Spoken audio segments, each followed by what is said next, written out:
সুপ্রিয় শিক্ষার্থীরা, আজকে আমরা আলোচনা করব দুতরফা দাখিলা পদ্ধতি, যেটা নবম দশম শ্রেণীর বইয়ে তৃতীয় অধ্যায়। প্রথমে শুরুতে দেখো দুতরফা দাখিলা পদ্ধতি কাকে বলে। দুতরফা দাখিলা পদ্ধতি এটা হচ্ছে একটা নির্ভরযোগ্য, বিজ্ঞানসম্মত এবং পূর্ণাঙ্গ পদ্ধতি, যেখানে হচ্ছে দ্বৈত সত্তা নিয়ে আলোচনা করা হচ্ছে। এগুলো হচ্ছে এই অধ্যায়ে বা দুতরফা দাখিলা পদ্ধতির ডেফিনেশনের হচ্ছে মেইন পয়েন্ট। প্রথম শুরুতে আসো, দ্বৈত সত্তা কাকে বলে। দ্বৈত সত্তা হচ্ছে যেখানে তোমার অবশ্যই দুইটা সত্তা থাকতে হবে। একটা সত্তা হচ্ছে ডেবিট আর একটা সত্তা হচ্ছে ক্রেডিট। ডেবিট হচ্ছে সুবিধা গ্রহণ করবে, এই জন্য ডেবিটকে সুবিধা গ্রহীতা বলা হয়। তারপর ক্রেডিট হচ্ছে সুবিধা প্রদান করবে বা সুবিধা দিবে, এই জন্য ক্রেডিটকে সুবিধা দাতা বলা হয়। আমরা যদি সামারি করি, এখানে দ্বৈত সত্তার কথা বলা হচ্ছে দুতরফা দাখিলা পদ্ধতির মধ্যে। একটা সত্তা হচ্ছে ডেবিট আর একটা সত্তা হচ্ছে ক্রেডিট। ডেবিটের মধ্যে সুবিধা গ্রহণ করবে, যে পক্ষ সুবিধা গ্রহণ করবে ওই পক্ষটা হচ্ছে ডেবিট হবে। যে পক্ষ সুবিধা প্রদান করবে বা সুবিধা দিবে সে পক্ষ হচ্ছে ক্রেডিট হবে। এটা হচ্ছে এখানের এই ডেফিনেশনটা। তারপর আসো দুতরফা দাখিলা পদ্ধতির কি কি সুবিধা আছে। প্রথম শুরুতে দেখো দুতরফা দাখিলা পদ্ধতির সুবিধা হচ্ছে এটা একটা পরিপূর্ণ হিসাব সংরক্ষণ। পরিপূর্ণ হিসাব সংরক্ষণ কেন?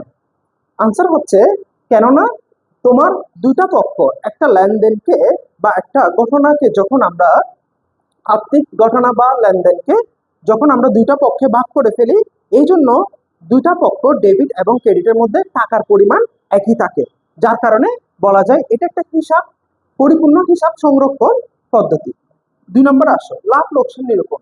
এর মাধ্যমে তুমি লাভ লোকসান নির্ণয় করতে পারবে, কেননা মোট আয় এবং মোট ব্যয়টা হচ্ছে পরিপূর্ণভাবে হিসাব সংরক্ষণ করা হয়। এর ফলে নিট মুনাফা এবং নিট ক্ষতিটা পরিপূর্ণভাবে সঠিকভাবে লিপিবদ্ধ করা যায়। 2 নম্বর গাণিতিক শুদ্ধতা যাচাই করা যায়। গাণিতিক শুদ্ধতা সাধারণত আমরা র্যামিলের মাধ্যমে প্রকাশ করে থাকি। র্যামিলে দুটি পক্ষ থাকে, একটা হচ্ছে ডেবিট পক্ষ আর একটা হচ্ছে ক্রেডিট পক্ষ। র্যামিলে সম্পদ এবং ব্যয় উত্তোলনকে ডেবিট পক্ষকে দেখিয়ে তারপর ক্রেডিট পক্ষের মধ্যে মূলধন, আয়, দায় এইসব বিষয়গুলো দেখানোর ফলে দুটা পক্ষে ডিভাইড হয়। তার ফলে গাণিতিক শুদ্ধতা বা র্যামিল ভালোভাবে প্রস্তুত করা সম্ভব। 4 আর্থিক অবস্থা নিরূপণ। সম্পদ, দায়, মালিকানা সত্ত্ব সঠিকভাবে নির্ণয় করার মাধ্যমে আর্থিক অবস্থা নির্ণয় করা যায়, যেখানে হচ্ছে দুতরফা দাখিলা পদ্ধতির সঠিক ব্যাখ্যা হওয়া যায়। 5 ভুল ত্রুটি ও জালিয়াতি উদ্ঘাটন ও প্রতিরোধ। ভুল ত্রুটি আমাদের কোনো আর্থিক ঘটনার মধ্যে কোনো ভুল আছে কিনা বা কোনো জালিয়াতি হচ্ছে কিনা এটা উদ্ঘাটন করা যায় দুইটা পক্ষের মধ্যে ভাগ করে, ডেবিট এবং ক্রেডিট পক্ষের মধ্যে, এবং ওটাকে প্রতিরোধ করা যায়, অর্থাৎ কোনো ডেবিট পক্ষ ভুল হয়েছে কিনা বা ক্রেডিট পক্ষ ভুল হয়েছে কিনা। কেননা আমরা জানি ডেবিট পক্ষে কারা আসবে, যারা সুবিধা গ্রহণ করবে তারা হচ্ছে ডেবিট পক্ষের মধ্যে আসবে, যারা সুবিধা দিবে, সুবিধা প্রদান করবে তারা হচ্ছে ক্রেডিট পক্ষের মধ্যে আসবে। অর্থাৎ ভুল ত্রুটি হচ্ছে কিনা এটা হচ্ছে জালিয়াতিটা উদ্ঘাটন করা যাবে এবং এর ফলে প্রতিরোধ করা যাবে। 6 ব্যয় নিয়ন্ত্রণ।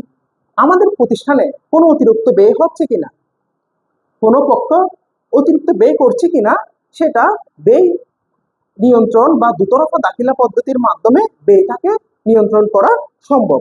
7 মোট দেনা পাওনার পরিমাণ নির্ণয়। কে আমার থেকে কত টাকা পাচ্ছে, কাকে আমাকে কত টাকা প্রদান করতে হবে, এইসব বিষয়গুলো নির্ণয় করা যায় দুতরফা দাখিলা পদ্ধতির মাধ্যমে। আর সঠিক কর নির্ধারণ। আমাদের প্রতিষ্ঠানে অবশ্যই নির্দিষ্ট একটা ইনকামের উপর ইনকাম ট্যাক্স প্রদান করতে হয় কর ডিপার্টমেন্টকে। এই জন্য আমাদের উচিত যে সকল লেনদেন আমাদের প্রতিষ্ঠানে একটা নির্দিষ্ট সময়ে সংগঠিত হয়েছে ওই লেনদেনগুলা একটা কর প্রতিষ্ঠানকে নির্দিষ্টভাবে প্রদান করা। আমাদের কর প্রতিষ্ঠানকে হচ্ছে নির্দিষ্টভাবে বা সঠিকভাবে প্রদান করা, যার মাধ্যমে হচ্ছে সঠিক কর হচ্ছে নির্ধারণ করা যেতে পারে। সহজ প্রয়োগ। এটার খুবই সহজ প্রয়োগ আছে, যে কোনো লেনদেন সঠিকভাবে একদম সহজে প্রয়োগ করা যায়, কেননা এখানে কোনো সত্তার কথা নাই, শুধুমাত্র দ্বৈত সত্তা বা দুটি পক্ষের কথা উল্লেখ রয়েছে। 10 সার্বজনীন স্বীকৃত। এটা সব জায়গায় স্বীকৃত, শুধুমাত্র বাংলাদেশে নয়, সমগ্র পৃথিবীতে এর স্বীকৃতি রয়েছে। আচ্ছা, এর পরবর্তীতে আমরা আলোচনা করব এই 5টা হিসাব খাত নিয়ে।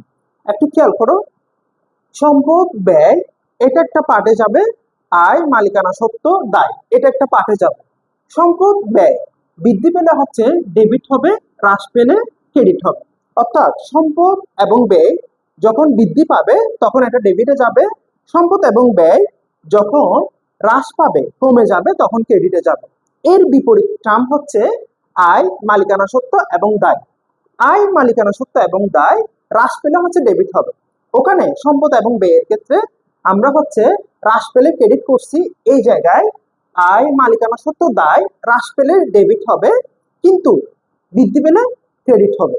আচ্ছা, তারপর দুতরফা দাখিলা পদ্ধতির রক্ষিত হিসাবের কিছু বই আছে, তার মধ্যে জাবেদা এবং খতিয়ান হচ্ছে অন্যতম। জাবেদাকে হিসাবের প্রাথমিক বই বলা হয়,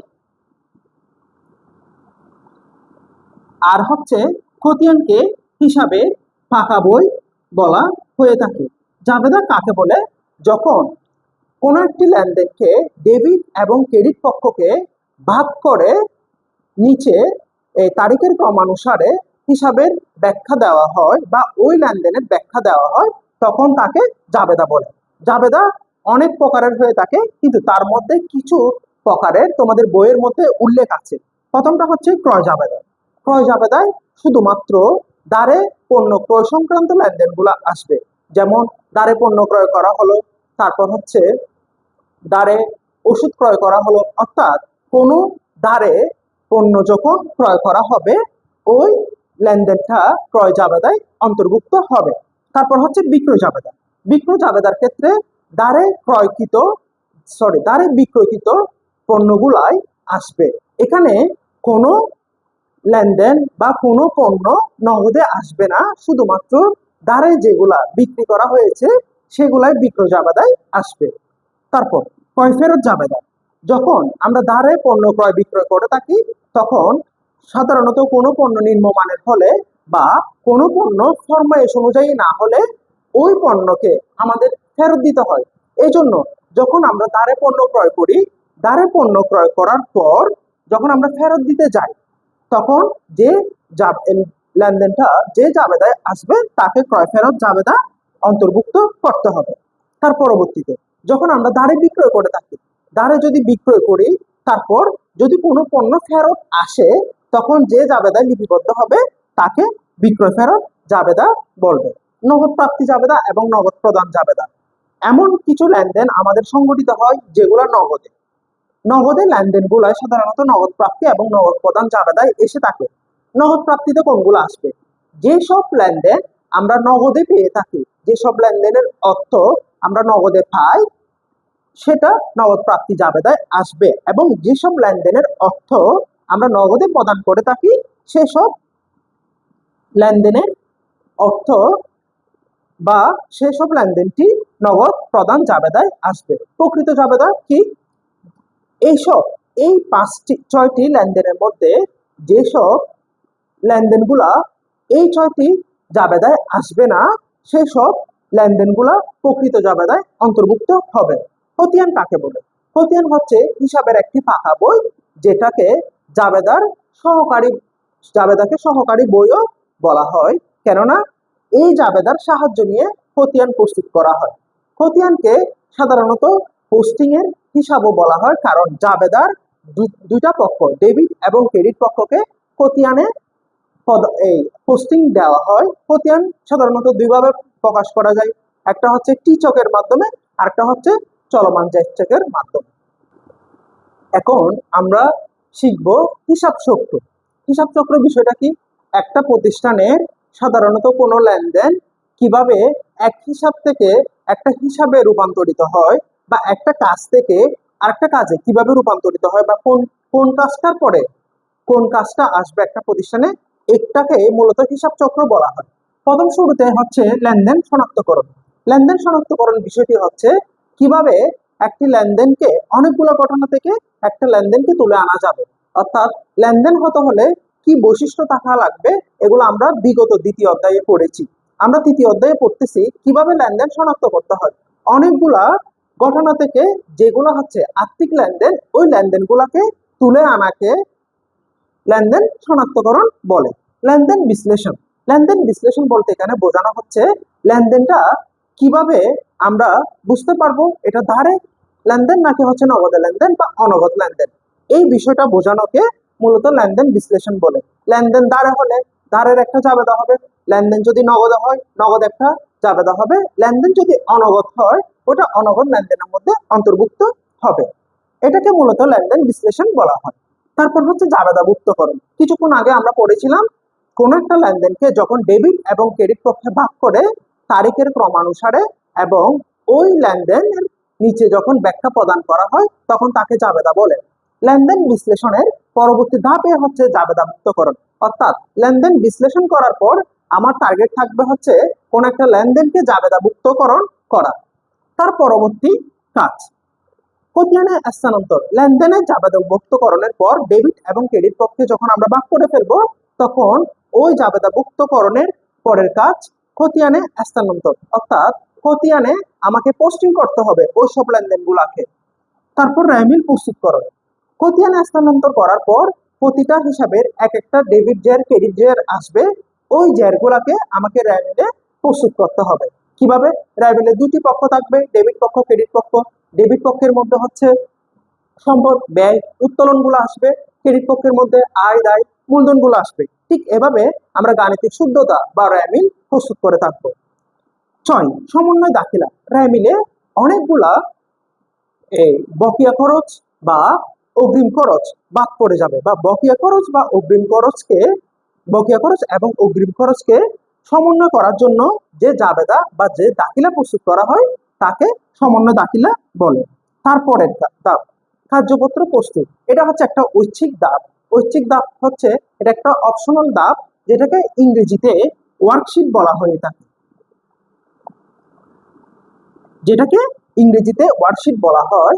এটা হচ্ছে কার্যপত্র ঐচ্ছিক ধাপ, যেটা সাধারণত হিসাব চক্রে থাকে কিন্তু হিসাবে প্রস্তুত করা হয় না নবম দশম শ্রেণীর বইয়ের ক্ষেত্রে। এটা হচ্ছে একটা অপশনাল। তারপর কার্যপত্র প্রস্তুত করতে হয় সাধারণত হিসাব আর্থিক বিবরণী প্রস্তুত করার জন্য।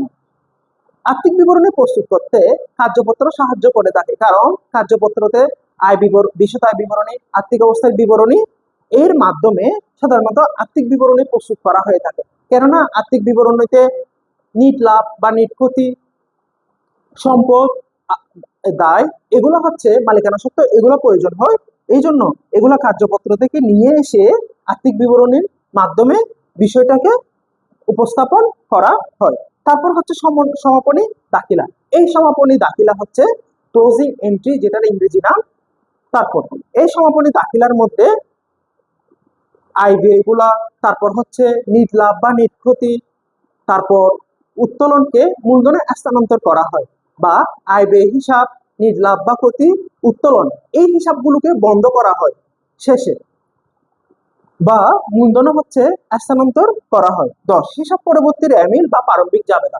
কোন প্রতিষ্ঠানের শুরুতে একদম শুরুর পর্যায়ে যখন একটা ব্যবসা প্রতিষ্ঠান শুরু করা হয়, কোনো নগদত্ব আসবাবপত্র এসব বিষয় নিয়ে ব্যবসা প্রতিষ্ঠান শুরু করার ফলে যে এই লেনদেনটা সংগঠিত হয়, লেনদেনটা যখন আমরা জাবেদাতে উপস্থাপন করব তখন তাকে প্রারম্ভিক জাবেদা বলা হয়। একদম বছরের শুরুর জাবেদাকে মূলত প্রারম্ভিক জাবেদা বলা হয়ে থাকে। তারপর হচ্ছে একতরফা দাখিলা পদ্ধতি।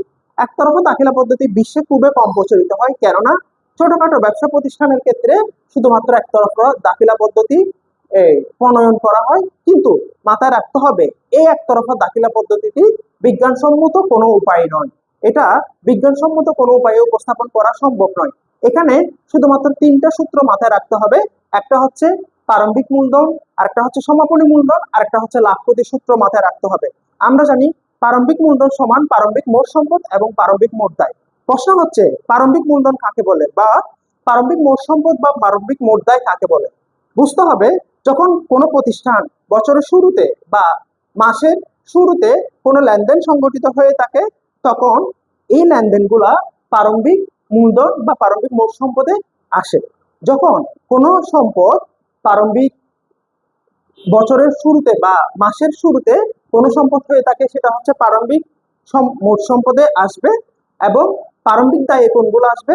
যখন কোনো বছরের শুরুতে বা মাসের শুরুতে যে দায়গুলো সংগঠিত হয় সেগুলো প্রারম্ভিক মোট দায়ে আসবে।